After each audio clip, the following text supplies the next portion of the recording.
अस्सलाम वालेकुम नाज़रीन। दुनिया भर में डिप्रेशन ने डेरे डाले हुए हैं। बड़े बड़े खुशहाल मुल्कों के लोग डिप्रेशन में मुब्तला हैं।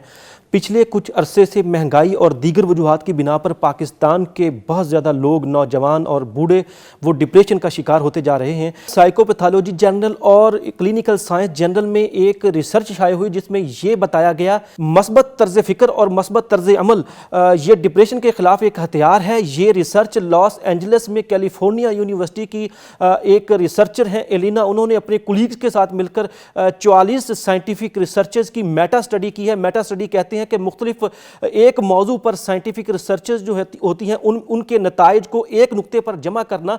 उस मेटा स्टडी के अंदर 2000 ऐसे अफराद शामिल थे कि जो ज़हनी अमराज में डिप्रेशन का शिकार थे और 2285 अफराद ऐसे थे कि जो ज़हनी हवाले से बिल्कुल तंदुरुस्त थे। तो वो इस नतीजे पर पहुंचे कि इंसान अगर ये चाहता है कि वो डिप्रेशन के ख़िलाफ़ एक हथियार वाला रवैया अख्तियार कर ले तो बेहतरीन उसके पास जो हथियार होता है वो ये है कि इंसान मस्बत तर्ज फ़िक्र और मस्बत तर्ज अमल अपनाए। एलिना ने अपने कुलीग के साथ मिलकर इन 4000 लोगों पर स्टडी से ये मालूम किया कि वो लोग जो ज़हनी अमराज में मुब्तला थे वो एक अरसा तक मनफी सोच और मनफी तर्ज अमल अपनाए हुए थे और फिर कुछ अरसा के बाद उनकी तबीयत और उनका रवैया बिल्कुल ऐसे हो गया कि जिसमें खुशी नाम की कोई चीज़ नहीं और वो हर चीज़ को मनफी अंदाज में देखने वाले बन गए। तो नतीजा फिर ये निकला कि कुछ अरसे के बाद वो डिप्रेशन में मुब्तला होना शुरू हो गए और फिर वो ज़हनी अमराज का शिकार हुए।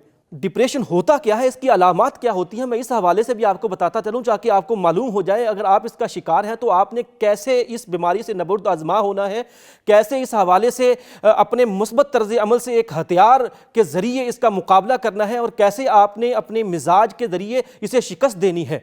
National institute of mental health, American psychiatric association, इनकी हदायत के मुताबिक डिप्रेशन की जो अलामात हैं उनमें मुसलसल उदासी, मुसलसल मायूसी, इसी तरह नींद की बहुत ज़्यादा ख़राबी यानी कभी बहुत ज़्यादा ज़्यादती हो जाना, कभी नींद बिल्कुल ना आना, इसी तरह खाने पीने के औकात के हवाले से कभी बहुत ज़्यादा भूख लग जाना, कभी बिल्कुल भूख ना लगना, इसी तरह कभी बहुत ज़्यादा वज़न बढ़ना शुरू हो जाना, कभी तेज़ी से वज़न कम होना शुरू हो जाना, इसी तरह मुसलसल गिल्ट का एहसास होना और फिर मौत के ख्यालात आना। ये सारी वो अलामतें हैं जो इंसान में मौजूद हो तो वो डिप्रेशन का शिकार होता है। इसकी कई वजूहात हैं। डिप्रेशन की वजूहात में कुछ नफ्सियाती वजूहात हैं और माहिरीन ने कुछ समाजी वजूहात बयान की हैं। माहिरीन के मुताबिक एक तो इंसान की ज़िंदगी में कोई ऐसा वाक़या हो जाए यानी स्ट्रेसफुल लाइफ इवेंट हो जाए, इंसान का कोई प्यारा फौत हो जाए या उसके साथ कोई हादसा हो जाए तो इंसान उसकी वजह से डिप्रेशन में जा सकता है। और फिर इसी तरह इंसान जब लो सेल्फ स्टीम यानी एहसास कमतरी में मुब्तला हो जाए तो उससे भी इंसान डिप्रेशन में जा सकता है।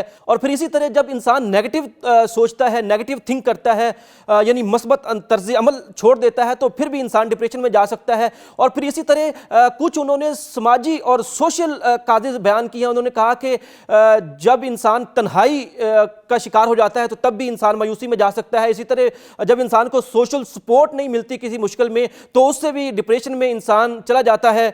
जब इंसान डिस्क्रिमिनेशन का शिकार होता है या गुर्बत में जाता है तो फिर भी इंसान जो है वो डिप्रेशन का शिकार हो जाता है। ये सारी वो वजूहात हैं जिनकी वजह से एक इंसान, एक तंदुरुस्त इंसान वो ज़हनी अमराज में मुब्तला हो जाता है। पाकिस्तान में भी इसी वजह से बहुत से लोग वो ज़हनी अमराज में मुब्तला हो रहे हैं। ऐसे में अगर हम इस्लामी तालीमात पर गौर करें और उसकी हदायत के हवाले से जानें तो एक मुसलमान होने के नाते हमारे लिए एक हौसला अफजा सामान मौजूद है। हमें डिप्रेशन से निकालने के लिए इस्लामी हिदायत मौजूद हैं। मिसाल के तौर पर आप देखिए कुरान करीम में सूरह अल बकरा की आयत नंबर 155 में अल्लाह रब्बुल आलमीन फरमाते हैं, हम इंसान को खौफ से, भूख से, माल की कमी से, औलाद की कमी से आजमाएंगे और खुशखबरी उन लोगों के लिए है कि जो सब्र करने वाले हैं। गोया कि आप ये सारी मायूसी, ये सारी कैफियत, ये गुर्बत और ये जितने भी सूरत हाल है ये सब को आप सब्र के ज़रिए फेस कर सकते हैं और फिर आप इस मायूसी वाली कैफियत से निकल सकते हैं। इसी तरह रसूल करीम सल्लल्लाहु अलैहि वसल्लम का सही बुखारी में 6114 नंबर पर यह फरमान मौजूद है। आप सल्लल्लाहु अलैहि वसल्लम ने फरमाया, ताकतवर वो नहीं है जो किसी को पछाड़ दे यानी किसी को गिरा दे, किसी के साथ उसका झगड़ा हो तो वो उसको पसे पुष्ट डाल दे, बल्कि ताकतवर वो है कि जो अपने जज्बात पर काबू रख ले, जब उसके ऊपर मुश्किल आए तो वो उस मुश्किल से नबुर्द आज़मा हो ले, उससे निपट ले। तो इस्लामी तालीमात पर अमल पैरा हो जाए तो ये सारी वजूहात, ये सारी इलामात इंसान डिप्रेशन के हवाले से अपने से दूर कर सकता है, ज़हनी हवाले से इंसान पुख्ता हो सकता है। इसकी अमली मिसाल भी हमें ग़ज़वा उहद में उस वक्त देखने में आई कि जब मुसलमानों को वहाँ पर आर्जी हज़ीमत का सामना करना पड़ा तो अल्लाह रब्बुल आलमीन العالمین نے وہاں مسلمانوں کو ایک طرح سے حوصلہ دیا۔ سورہ ال عمران کی آیت نمبر 139 اور 40 میں اللہ رب العالمین نے حوصلہ دیتے ہوئے کہا تمہیں کمزور نہیں پڑنا چاہیے، تمہیں غمگین نہیں ہونا چاہیے، اگر تم ایمان والے رہے، اگر تم یقین اللہ پر رکھنے والے رہے تو تم ہی غالب آؤ گے۔ اگر تمہیں کوئی زخم پہنچا ہے تو زخم دوسروں کو بھی پہنچا ہے۔ یہ دن جو ہے اللہ رب العالمین پھیرتا رہتا ہے، کبھی اچھے دن آتے ہیں کبھی برے دن آتے ہیں۔ آپ ذرا غور کیجئے کہ جب انسان اپنے ذہن میں یہ بات رکھتا ہے، اس حوالے سے آگے بڑھتا ہے تو پھر مایوسی انسان سے چھٹ جاتی ہے، انسان سے ڈپریشن سے نکل آتا ہے، اس کے اوپر یہ خیال غلبہ پا لیتا ہے کہ اگر آج میرے اوپر مشکلات ہیں، اگر آج میں تنہا ہوں، اگر آج میں غربت کا شکار ہوں، اگر آج مجھ پر مشکلات اور مصیبتیں آئی ہوئی ہیں تو کل یہ ساری مشکلیں چھٹ سکتی ہیں، سارا کچھ حالات بدل سکتے ہیں، کیونکہ اللہ رب العالمین یہ حالات اور یہ دن بدلتے رہتے ہیں اور اس کے نتیجے میں انسان ذہنی حوالے سے مضبوط اور سٹرونگ ہو جاتا ہے۔